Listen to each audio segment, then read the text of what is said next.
આજકાલ લોકો જેટલા બીમારીઓમાં મોતને નથી ભેટી રહ્યા તેટલા તો ભયાનક એક્સિડન્ટમાં પોતાનો જીવ ગુમાવી રહ્યા છે। અમદાવાદ બાદ સુરતમાં પણ સર્જાયો તથ્યકાંડ। જી હા, અહીં રફતારના કહેરે લઈ લીધો છે માસૂમોનો ભોગ।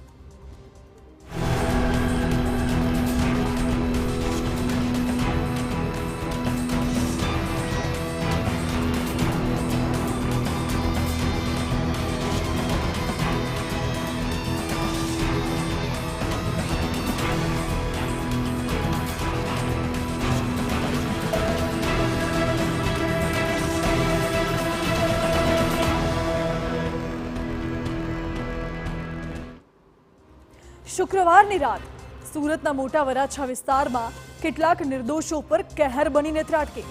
ગત રાત્રિએ અહીં રિંગ રોડની ફૂટપાથ પર એક પરિવાર બેઠો હતો, ત્યારે પૂરપાટ વેગે આવી રહેલી એક હોન્ડા સિટીએ ફૂટપાથ પર બેઠેલા 7 લોકોને અડફેટે લીધા।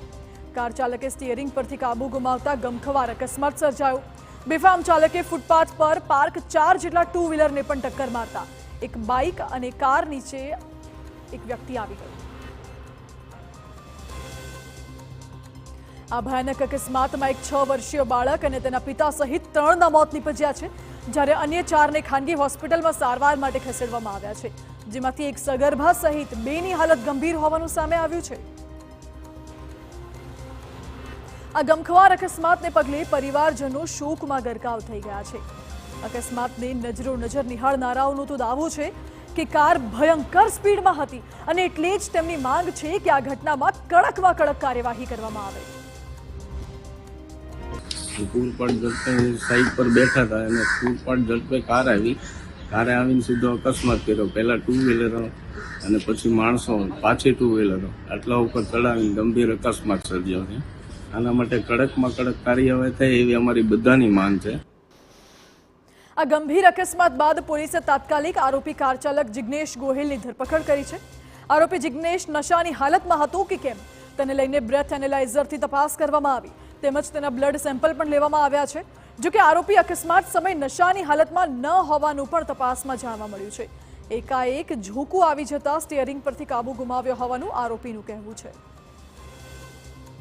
આ ખૂબ જ ગંભીર ઘટના છે ખરેખર એમ, અને અત્યારમાં જે પ્રાથમિક પૂછપરછ જે આરોપીની કરી છે એમાં અત્યારે એનું કહેવું એવું છે કે એ ગઈકાલે સવારે લગભગ 3 વાગે એના કોઈ સંબંધી જે છે એમનો કેન્સર થયેલું હોય અમદાવાદ મૂકવા માટે ગયેલો હતો અને પરત આવતા વખતે ગાડીમાં એકલો હતો અને એ વખતે ત્યાં આ જે બનાવ જે છે બનેલો છે, તેમ છતાં પોલીસ આ ગુનાની તપાસમાં FSL, RTO અને એ સિવાય જે કંઈ વૈજ્ઞાનિક પદ્ધતિઓ હશે એ તમામનો ઉપયોગ કરી અને ઘટનાનું સાચું કારણ શોધી અને આરોપી વિરુદ્ધ કડકમાં કડક કાર્યવાહી કરવામાં આવશે।